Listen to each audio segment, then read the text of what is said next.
Ayan. Kumusta po tayong lahat? Sa gitna ng giyera na nangyayari sa ibang bansa, tayo pa yung mga buhay pa rin. Amen. Kaya naman, isa pa pong malakas na palakpak para po sa Panginoon. Ayan. At isa pang palakpak para sa ating worship team. Yan, tunay nga po na pinagpala ang ating mga worship team. Isa po sa pag-uusapan natin mamaya kung bakit sila pinagpala. Ngayon, ay napakahalaga po ang isang usapin natin ngayon at kung saan ay tatalakayin po natin if today is your last day. Oh! Isang malaking pag-uusapan natin dahil yan po ang tanong ko sa inyo. If today is your last day, ano kaya ang ating gagawin? Kaya buksan po ang ating Bible po sa 1 Peter chapter 4 verse 7 to 11. Ayan. So, ito po ay kunting background lang po. Ito po ay sinulat po ni Apostle Peter sa mga unang Kristiyano kung saan, kung titignan po ang historical background nito, ay kung saan sila po ay pinaratangan ng Emperor Nero, na si Emperor Nero mismo po ang sumunog ng Roma, the city of Rome. Tapos dito po nag-start ang persecution ng mga Kristiyano. Dito po nag-start kung saan ang mga Kristiyano ay nauwi sa pag-bewilder o nagiging pilgrim sila kung saan bansa. At dito po nag-start ang paghihirap ng mga Kristiyano kung saan nangyayari na naman sa kasalukuyan. Kaya ito pong sulat ni Pedro po sa atin ay isang babala, isang paalaala, dahil ito po ay isang magandang utos sa atin kung ano po ang gagawin natin sa end time. Dahil sa unang verse pa lang po, sa ating verse, ang sabi po diyan, sa verse 7, samahan niyo na po ako sa pagbasa, the end of all things is near. Yan po ay theological term po, no? Therefore, be alert and of sober mind so that you may pray. Tatlong kautusan agad sa verse 7 pa lang. In verse 8, above all, love each other deeply because love covers over a multitude of sin. Kita nyo? Ganda nito. So, verse 9, offer hospitality to one another without grumbling. Next verse, verse 10, each of you should use whatever gift you have received to serve others as faithful stewards of God's grace and its various forms. Verse 11, if anyone speak, they should do so as one who speaks the very words of God. If anyone serve, they should do so with the strength of God provide, so that in all things God may be praised through Jesus Christ. To Him be the glory and the power forever and ever. Let us pray. Panginoon, salamat po sa araw na ito for the very word, Lord, na nabasa po namin. We believe, Lord God, that this word will manifest in our life today, because the question we ask, if today is our last day, what we should do. Panginoon, anoint my lips so that I could share this very important commandment, Lord, as Peter wants to inspire his listener. Salamat po sa araw na ito. To God be the glory in Jesus' name. Amen and amen. Palakpakan po muli natin ang Panginoon. Ayan, so ang title po natin, Live a Meaningful Life Today. Meaning, sa sandaling ito, tayo po ay sinasabihan na po ng Panginoon, dapat maging makabuluhan po ang buhay natin sa oras na ito. Dahil, gaya ng question ko, if today were your last day, if today ay dumating ang Panginoon, if today wala na pong pag-asa para magbago ka, if today is your last day para sabihin sa Panginoon, Panginoon, I'm sorry. Bakit kaya may ganitong katanungan ang Panginoon sa atin? At bakit kaya ito ang nireveal ng Panginoon sa akin? O ito po ay i-share ko ngayon sa inyo. Dahil tignan po natin ang nangyayari po sa kapaligiran, nangyayari sa personal nating buhay, nangyayari sa bansa natin, nangyayari sa ibang bansa. Pero isa lang po ang ibig sabihin nito. God is coming soon. God is coming soon. Kaya dapat po tayong mag-ready. Ngayon, sa verse na binasa natin, may 4 po tayong tatalakayin dito. May 4 na importanteng bagay na kailangan po tayo na maging maagap ngayon pa lang. Dahil sabi nga doon, if today is your last day, ano ang dapat mong gawin? Sa number 1, sa verse 7, ang sabi doon, we need to be watchful in prayer. Pangalawa, we need to love one another. Pangatlo, we need to be hospitable to one another. And lastly, we need to ministering one another. Number 1, living a meaningful life today, we need to be watchful in prayer. Sa atin kaya, ginagawa ba natin dito sa buhay natin araw-araw? Yung nagiging prayerful ba tayo? O tayo ba ay nakakalimutan natin yung simpleng gawain lamang para tayo ay magkaroon ng talagang personal relationship sa Lord? At sa ating tingin, ano ba ang prayer sa inyo? Gaano ba kahalaga ang prayer sa inyo? Ano ang pagkaintindi niyo sa prayer? Letter A. Una, para maging essential ang prayer natin, kailangan natin ang paglilinis ng ating konsensya, isipan at puso. Isa sa napakahalagang bagay para maging makabuluhan kung paano tayo magdasal. Dahil kapag marumi o meron tayong mga hidden sin o mga bagay na hindi kanais-nais sa Diyos, sa tingin nyo ba, maski nagdadasal kayo, minumuli nyo ito, oras-oras naririnig ng Panginoon? I doubt. Dahil ang prayer po is one way of praising God. Pangalawa is one way of thinking God or to be thankful to God. Pangatlo ay para magkaroon tayo ng appeal sa mga dalangin natin. Alam ko ito yung isa sa pinaka-weakness o mga needs natin. Lagi tayo nag-pray dahil may appeal tayo sa Panginoon. May kailangan tayo sa Panginoon.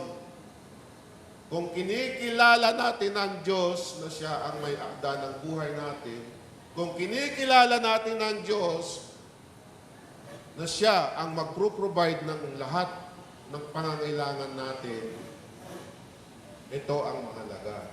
Kaya ang prayer po ay very essential sa buhay ng isang tunay na mananampalataya. Si Peter, nakita niya po ang mga Kristiyano kung paano sila persecute ni Emperor Nero noong time na yun. Lahat sila, wala na mataguan.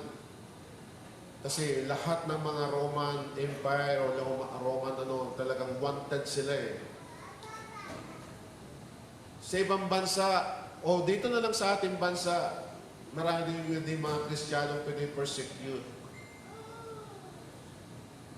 Dahil alam natin na talagang napakahalaga po na kung ikaw ay nananampalataya sa kilala mong Diyos na si Jesucristo, ikaw ay tunay na nanalangin sa Diyos na buhay, kailanman, saan man, anumang lugar, o ngayong araw na ito, ay hindi ka iiwanan ng Panginoon. Nariyan lagi ang Panginoon sa anumang segundo ng buhay mo. Amen. Kaya po napakalaga po na ang prayer po ay dapat maging instrument po natin sa araw-araw nating buhay. At isa rin po, napakahalaga rin po na habang tayo nananalangin, hindi lang sa ating personal, ipanalangin din po natin ang ibang tao o ang ating kapwa. At isa po yan sa mga gifts ng ating intercessor. Kaya meron po sila tayong intercessors because they are the one who is praying to the church, to the ministry of the church, to the members of the church. Sila rin ang bumibisita sa mga taong halimbawa may mga sakit o may mga pangangailangan. Number one, ang kanilang ministry, that is their gifts. Ngayon, ang tanong ko kanina, what if today, dumating ang Panginoon, ano ang ating gagawin? If today is our last day, ano kaya ang sasabihin natin sa Panginoon? Meron ba tayong nagawa? Kaya po napakahalaga po na bigyan natin ng pansin ito. At sa letter B, ang sabi doon, kailangan po natin ng self-control. Napakahalaga din po yan. Ako, weakness ko yan, self-control. Dahil ako'y mainitin na tao, lagi mainit ang ulo, inaamin ko yung weakness ko po yan. Pero, kailangan din po natin maging prayerful para maging makabuluhan o magkaroon ng purpose yung prayer natin.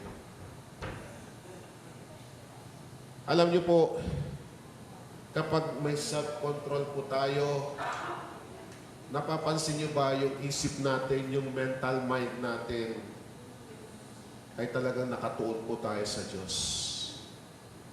Dahil kung yung self-control mo na talagang totoo na wala yung inggit, galit sa kapwa, na nasagi mo lang, didimanda ka, mga ganun, o kaya yung mga bagay lang na nakanti mo lang, nagagalit ka, pagkus, nasasabihin mo, praise God, Jesus loves you.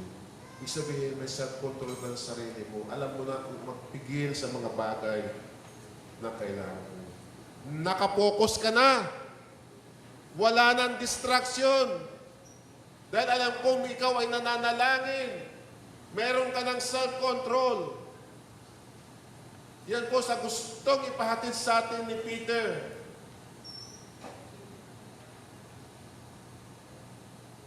Be sober mind. Ibig sabihin, marunong tayong magtimpi sa mga bagay na hindi kailangan po natin gawin.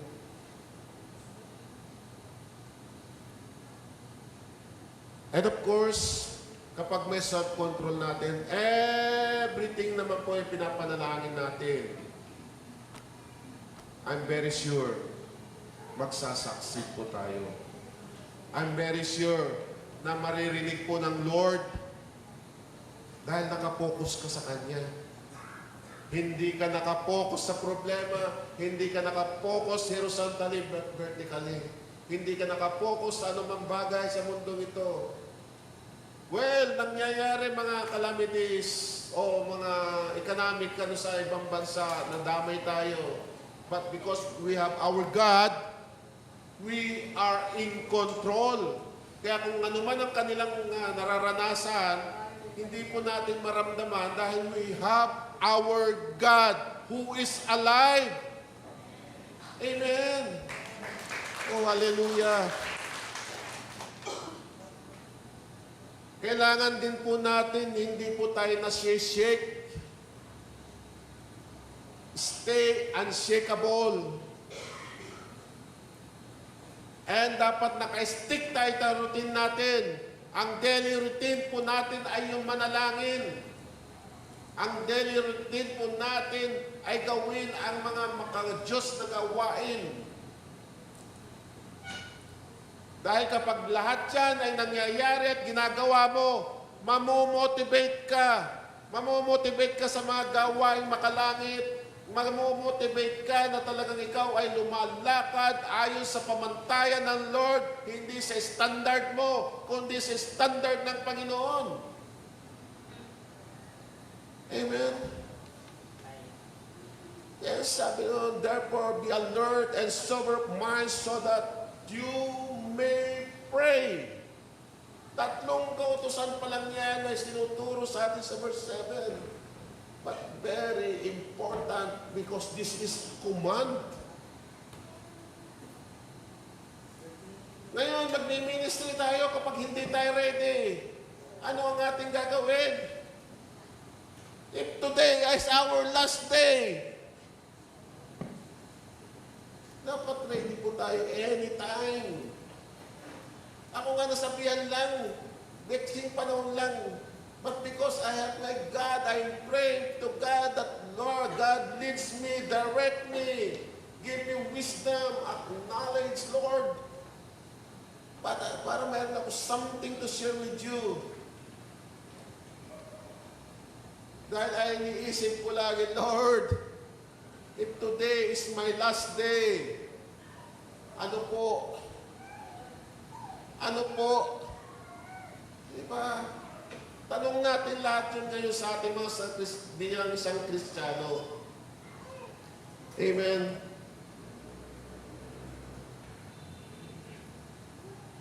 Kaya, ito lang po, bigyan natin halaga po ang prayer sa buhay natin, maging prayerful po tayo. Dahil sabi nga doon, the end is near. Meaning, God, Jesus Christ is coming soon. Ano po ang ating dadalhin? Ano po ang ipagmamalaki natin kay Lord? Ano po ang i-represent natin kapag nandyan na po ang ating Panginoon? Next.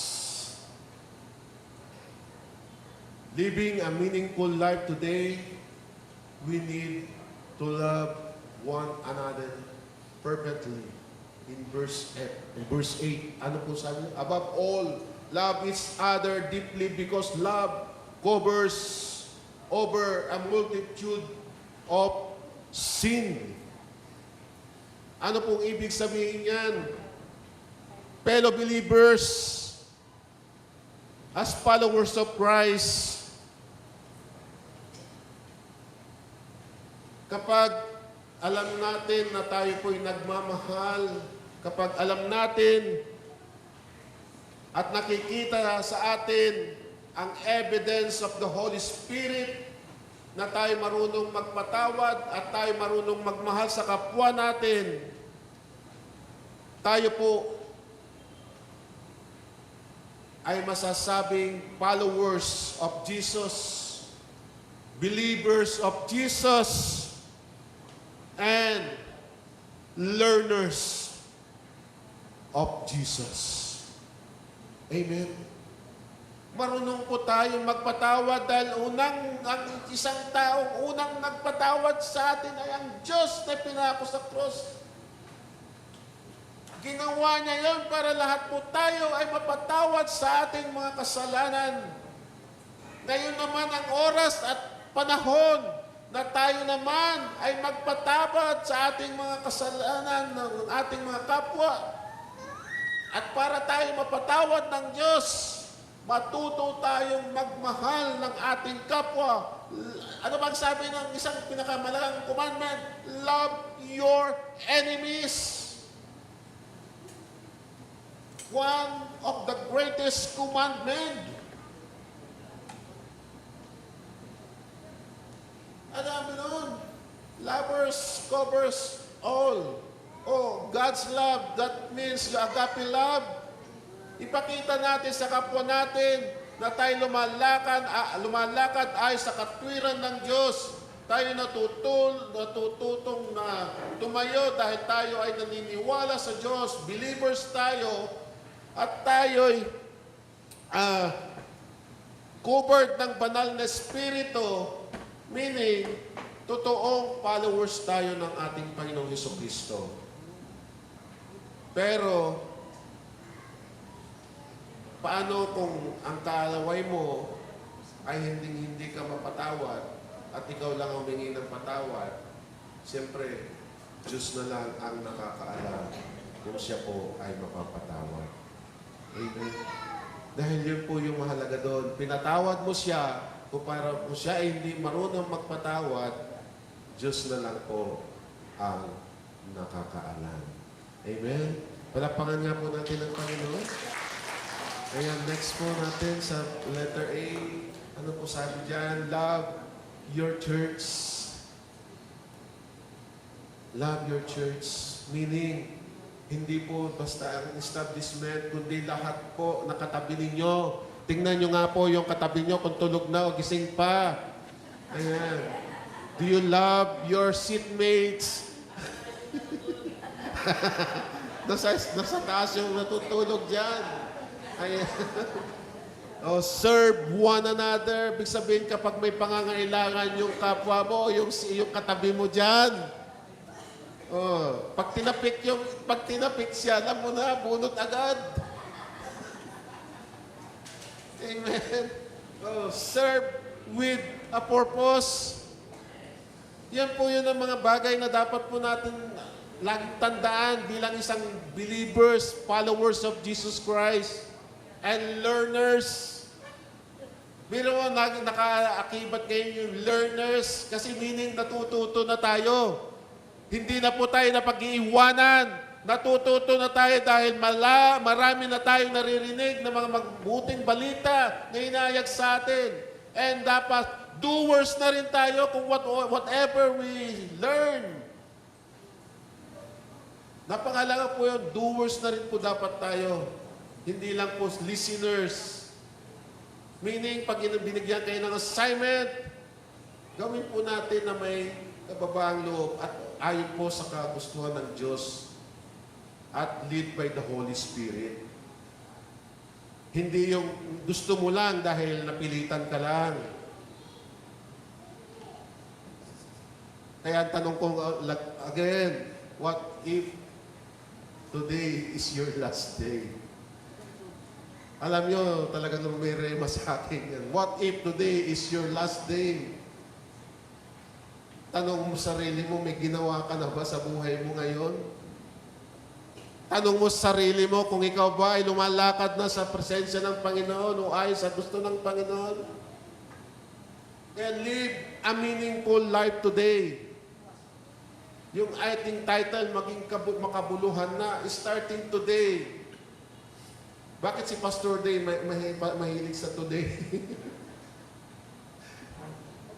Kasi gusto ko lakaran po natin yan araw-araw. Not only today, but tomorrow, the following day, or the next day. Dahil if today, magkaroon nga ng rapture, ano pong ating gagawin kung wala po tayong ginawa sa buhay natin? Amen? Next natin. Ayan. Living a meaningful life today, we need to show hospitality without grumbling. Ano ba ang grumbling sa intindi nyo? Or any condition. Grumbling is murmuring. Hindi pa man nabibigyan ng sa tingin pa lang, umaayaw na. Ibig sabihin, kumatanggi na. Nagmumurmur na. Hindi pa sa nakita lang sa mata pa lang. Ang sabi diyan, we need to show hospitality to one another, to others. Yan po ang weakness ng Pilipino, di po ba? We are known to be an hospitable country because alam po natin kung how we entertain our visitors, hindi man natin sila kilala. Pero bakit natin sila pinaghahanda ng mga masasarap?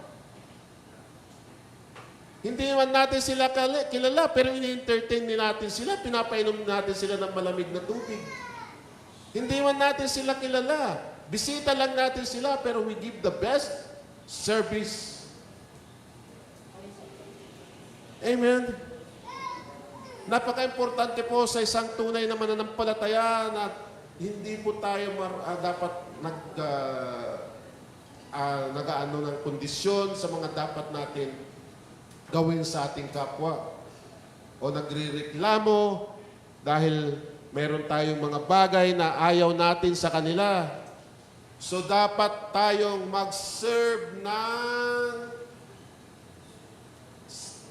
serve cheerfully. Next line natin.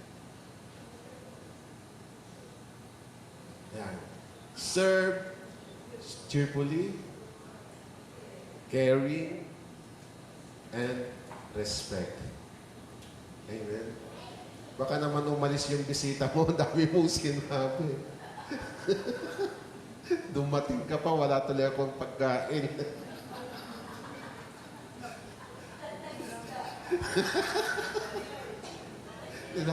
Binaliktad na yung isda, wala na naiwan sa akin.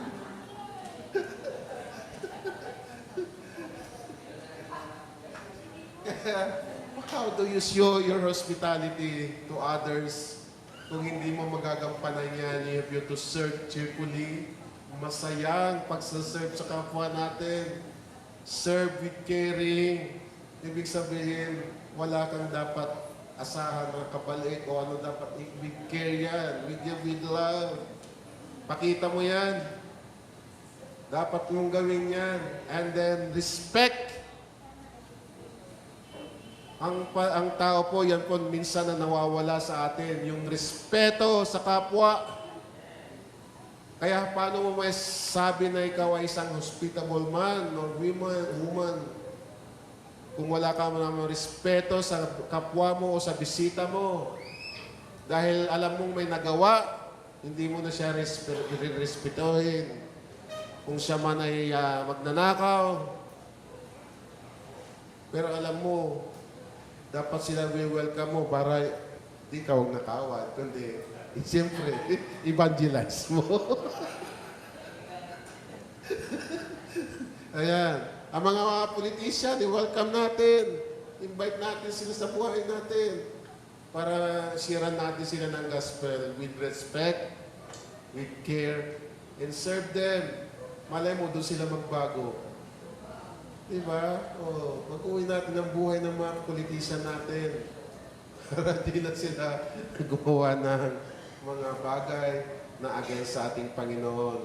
Dahil ang sabi nga, if today is your last day, wala ka pa rin nagawa. Ngayon mo na ipakita yan para tayo ay maging makabuluhan ang natitira nating buhay habang ang ating Panginoon is coming soon. Amen. Palakpakan po natin ang Panginoon. Next line natin. Ayan, nasa 4 na agad tayo. Living a meaningful life today, we need to minister to one another with a gift. Ayan, sabi ko kanina, palakpakan natin ang worship team natin. Alam nyo, palakpakan din nga natin ang Jecohar Church. Dahil ang Jecohar Church, napakadami pong talented na mga singers, drummers, lahat, mga instrumentalists. Ito po ang church na lahat po na umupo dito, mga gifted. Palakpakan po natin silang lahat. Alam nyo, tuwang-tuwa po ako sa church na ito dahil bawat umupo dito sa drum natin, sa piano natin, sa guitar natin, at ang mga worship song singers natin, ang gagaling nila. Palakpakan nga natin. And that is a gift. Meaning, sa pag-awit nila, namiministeran po tayo. Nag-flow ang Holy Spirit natin. Because ang singing is an act of worship. Pinapapurihan na po natin ang Panginoon. Napakaganda po. Ito po ang pinagmamalaki ko sa Jekuhar dahil talented po ang ating mga worship leaders po dito sa iglesia nito. Amen. Palakpak nga po sa Panginoon. Pangalawa, ang mga preacher na rin po natin, mga pastor natin, unti-unti na rin pong natututo at gumaganda na rin po ang mga preaching nila. Palakpakan natin ang mga natin dahil sa magigiting natin mga professor. Thank you, Lord, sa aming mga professor. Ang gagaling nila pagturo. Ngayon ang ating theological seminary ay kailangan natin i-uplift. I-promote na natin ang ating theological seminary. Amen. Para po tumami ang enrollees dahil ang school natin ay isang anointed school of theology. Amen. Dumadami na magagaling na pastor. Oras na. Today is the last day na kailangan sabihin natin, buhay pa po kami, Lord. We will do our best para makaminister kami. At palakpakan po natin ang leaders ng iglesyang ito dahil tunay na sila yung nagmamahal sa mga membro nila. Ang ating nanay pe, ang latay nito, ang Palaktraka family at lahat ng mga elders natin, palakpakan po natin sila dahil napapakita nila kung how they minister the church at nakikita natin kung paano lumalago ang church natin. Amen. Wow, hallelujah. Grabe ang church na ito. Napaka-anointed. Napakaraming na-bless. Aminin ko man ako rin na-bless po sa church na ito dahil siyempre, kapag wala kang church, hindi ka naman tatayo at hindi ka naman matututo at hindi ka naman uunlad at hindi ka naman yayaman at hindi ka naman tunay mananampalataya. Kaya ngayon, lahat tayo ay mayaman sa Panginoong Yesus. Amen!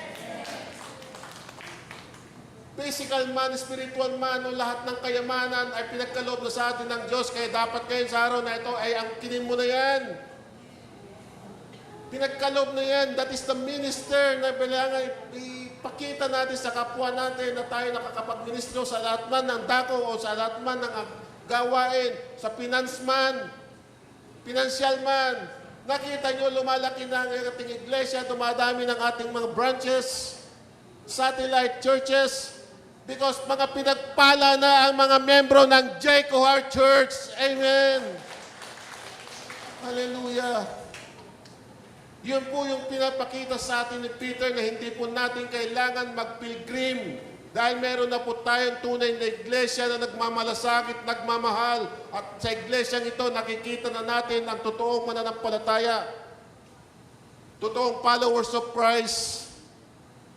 Kaya yung ating binasang text from 1 Peter 4:7-11, kailangan rumema sa atin na kailangan natin manalangin with sober mind, taimtim na panalangin, para tayo ay maging matagumpay sa iglesia natin, maging matagumpay sa personal nating buhay, maging matagumpay sa lahat ng aspeto ng ating buhay, at tayo ay malayang makapaghayag ng salita ng Diyos na walang agam-agam dahil lahat tayo ay supported ng ating Panginoong Jesus. Amen. Palakpakan po natin ang Panginoon. Oh, hallelujah. Dahil sabi nito, no believers is excluded from the grace of God. Each has a portion. Napakagandang salita. Each one of you has a portion of the grace of God. Amen? No more Jews, no Gentile, no mananampalataya o mananampalataya. Lahat tayo ay partaker ng grace ng ating Panginoon. Amen? Oh, hallelujah. Tayo po'y manalangin. Tayo po tayo.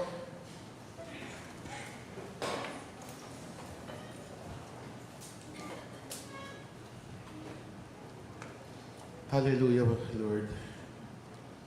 Salamat po muli, Panginoon, sa umagang ito. Dahil muli nahayag na naman ang kabutihan mo, Lord, sa amin. Salamat, Panginoon, dahil binigyan mo na naman kami ng isang pag-asa, Panginoon. Isang pag-asa, Panginoon, na panghahawakan namin. That this in time, Panginoon, ikaw lang ang aming masasandalan, Lord. Our complete trust is in you, Panginoon. Salamat, Panginoon, sa isang mensahe, Lord, na magdadala sa amin, Lord, sa isang matagumpay na gawain, dahil we believe, O Lord God, na bibigyan mo ng kabuluhan ang buhay namin habang kami ay narito sa lupa. Bibigyan mo ng purpose ang bawat isa sa amin, Lord, para magamit namin ang mga talent namin, Lord. Magamit namin ang mga resources namin, Lord. Yes, this is the day, Lord God, that you have made us proud, Panginoon, dahil ikaw ang aming sinasamba, Panginoon. Thank you, Lord, sa araw na ito, Panginoon, dahil tunay ng pag-ibig mo sa amin ay siya rin pag-ibig, Lord, na aming isi-share sa ibang tao, sa aming kapwa, sa aming brethren, Lord, at sa bawat nangangailangan ng pag-ibig, Panginoon. Salamat din, Panginoon, sa mga biyayang aming natanggap, Lord God, sa material, Panginoon, sa kagalingan, Panginoon, sa aming pananampalataya, Panginoon, sa kalakasan, Panginoon. Lord, thank you, thank you, thank you, thank you, Panginoon. And we believe, Lord God, this is our instrument, Lord God, upang magpatuloy to serve you, Lord God, and to glorify your name, para maitaas ka namin, Lord God, sa aming buhay, maitaas ka namin, Lord God, sa aming iglesia, Panginoon, at maitaas ka namin, Lord God, sa dako ng mundo, Panginoon. We give back all the honors and glory in Jesus' name. Amen and amen. Palakpakan po natin ang Panginoon.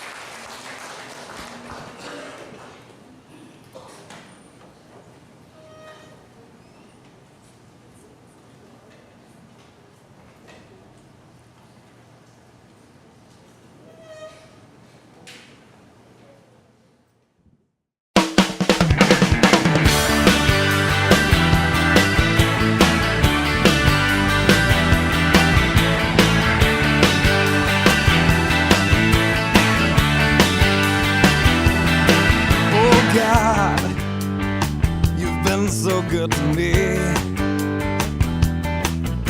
You came and found this orphan and you brought me right into your family. Oh yeah. Oh God, you've been so good to me. You threw away my past and you never count my sins against me. No, thank you, Lord. You got me dancing, and now I'm shouting. You got me leaping, and now I'm spinning hallelujah. Oh, you're so good to me. You're so good to me. So good to me. Oh God, you've been so good to me. And every day I wake up, I breathe another breath of your mercy. Oh God, you've been so good to me. My delight is in you, cause I know that your hand is up on me. You got me dancing, and now I'm shouting.